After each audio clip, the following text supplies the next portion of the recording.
কেন নেইমারের জন্য পিএসজিতে জয়েন করা ছিল সবথেকে বড় ভুল, আর কেনই বা মেসির জন্য সে বার্সেলোনা ছাড়তে বাধ্য হয়েছিল। কিন্তু এই কঠিন সত্যটা বোঝার আগে আমাদের ফিরে যেতে হবে 2014 সালের সেই সোনালী দিনগুলোতে।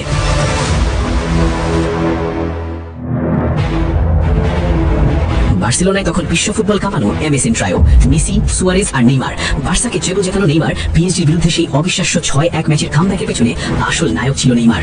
পুরো ম্যাচে যখন বার্সেলোনা নাকানি চুমুনি খাচ্ছে, নেইমার তখন পেনাল্টি আর ফ্রি কিক থেকে গোল করে টোটাল 2টো গোল আর ম্যাচ উইনিং অ্যাসিস্ট করে বার্সেলোনাকে 6-1 গোলে জিতিয়ে দেয়, যেখানে নেইমার পুরো বার্সেলোনার কামব্যাকের বড় দায়িত্ব নিজের উপরে নিয়েছিল।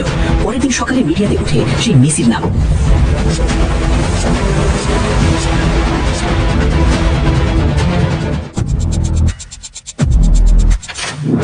যদিও সেই ম্যাচে নেইমারের পারফরমেন্স মেসির থেকে কয়েক গুণ ভালো ছিল, কিন্তু নাম হলো মেসির।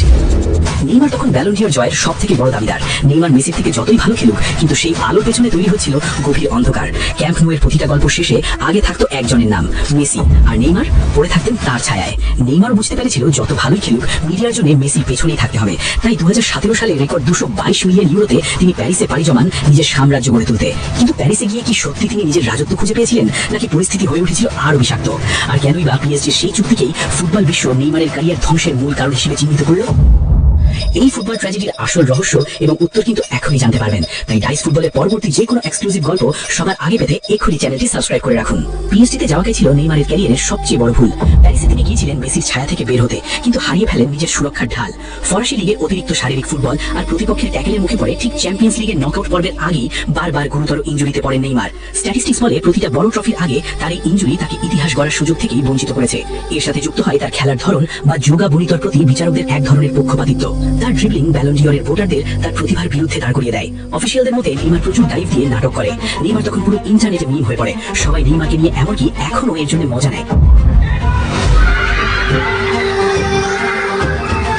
কিন্তু নেইমার কি আসলেই নাটক করতো? কারণ যে প্লেয়ারের এক পায়ের দু জায়গায় ভাঙা, মেরুদণ্ডে ফাটল, কবজিতে ফাটল, আরেক পায়ের হাঁটুতে ফাটল, পাঁজরে ফাটল, তার উপরে যদি কেউ শক্ত ট্যাকেল করে, কেনই বা সে ব্যথা এমন করবে না? আমাদের যদি ফুটবল খেলতে গিয়ে দু পায়ে ভেঙে যেত, আমরা তো খেলতে মাঠেই আর নামতাম না। কিন্তু নেইমার ব্যালন ডি'র পাওয়ার জন্য নমিনেটেড হয়েছিল, কিন্তু কপাল খারাপ, সেটা জিতে নিল মেসি। নেইমার পিএসজিতে নিজের সাম্রাজ্য বানাতে গিয়ে সামনে পড়লো এমবাপ্পের। মেসির সাম্রাজ্য বার্সেলোনা ছেড়ে নেইমার নতুন সাম্রাজ্যের জন্য পিএসজিতে এসে দেখে এখানে পিএসজি হতে যাচ্ছে এমবাপ্পের সাম্রাজ্য। এমবাপ্পে যা বলে ক্লাব তাই করে। নেইমারের সাথে শুরুতে এমবাপ্পের ভালো সম্পর্কই ছিল, দুই ভাইয়ের মতো, কিন্তু সবকিছু ভেঙে যায় যখন মেসিকে দলে আনা হয়। মেসি দলে আসার পরে নেইমারের আবারও সেই পুরনো গল্প রিপিট হতে শুরু করে। যেই মেসির জন্য বার্সেলোনা ছেড়ে ফ্রান্সে আসলো, সেখানে এখন একদিকে মেসি আর একদিকে এমবাপ্পে, তার উপরে ইনজুরি। নেইমারের ব্যালন ডি'র জেতার স্বপ্ন শেষ হয়ে গেল। কিন্তু যখনই নেইমার চলে গেল সৌদি লিগে, ঠিক তারপরেই মেসি আর এমবাপ্পে দুজনেই পিএসজি ছেড়ে চলে গেল। নেইমারের ভুল ডিসিশন আর বার্সেলোনা ছাড়া টাইমিং, ইনজুরির অভিশাপ মিলে নেইমারকে বিশ্বসেরা হওয়ার দৌড়টিকে চিরতরে ছিটকে ফেলে। কিন্তু এখানে প্রশ্ন থেকে যায়, নেইমারের এই পতন কি কেবলই তার ভুল সিদ্ধান্তের ফল, নাকি তিনি ভুল যুগে জন্ম নেওয়া এক দুর্ভাগ্য জাদুকর?